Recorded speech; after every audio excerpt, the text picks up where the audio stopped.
audience, please, if you have questions for Ryan, drop them into the chat and we will bring them up and get them answered for everybody.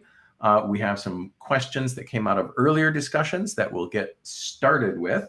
The first being, as more folks, we hope, return to on-premises work, but a larger number than before remain working in a hybrid mode or in a fully distance mode, what should be top of mind for security professionals right now? Yeah, I think it's just, we're all trying to, attack this challenge from where we are. So it's really just understanding where you are. I think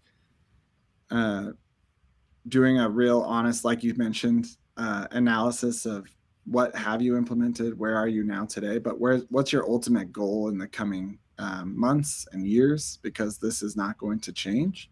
Mm-hmm. And just taking, where you are now and then learning and figuring out how do you get to that ultimate goal. I think everyone's going to come at zero trust security from a different angle, starting from a different type of solution. An identity first approach is one that, at Okta, of course, we feel is important, but it's just evaluating where you are today and kind of figuring out how you're going to get to that end goal state.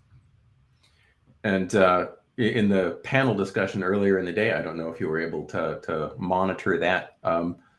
We danced around multiple cycles of identity being the foundational system in any kind of a zero trust approach, because whether you're talking about network access, application access, data access, any of it, it's all coming down to who is trying to have access, whether it's a human or a system or a device, who is trying to have access to what.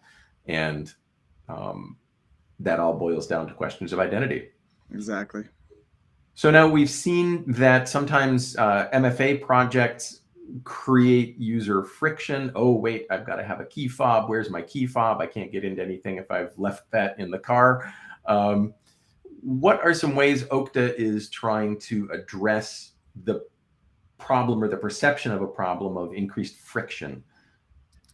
Yeah, absolutely. That's kind of the core of what we're trying to do, right? Is help users and folks get to the resources they need with no friction, but in a secure way, like supporting zero trust security and so forth. So we have, controls, as I mentioned, kind of on that chart of maturity. You want to move from just static policies or maybe contextual policies to more risk-based policies.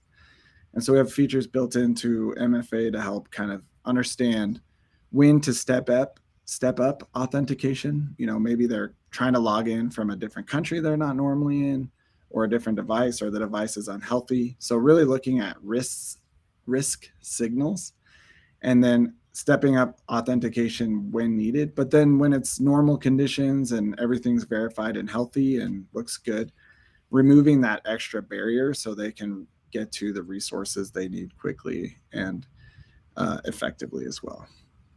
Terrific. I see no more questions have come in, and we're right on time. So Ryan, thank you so much for presenting today.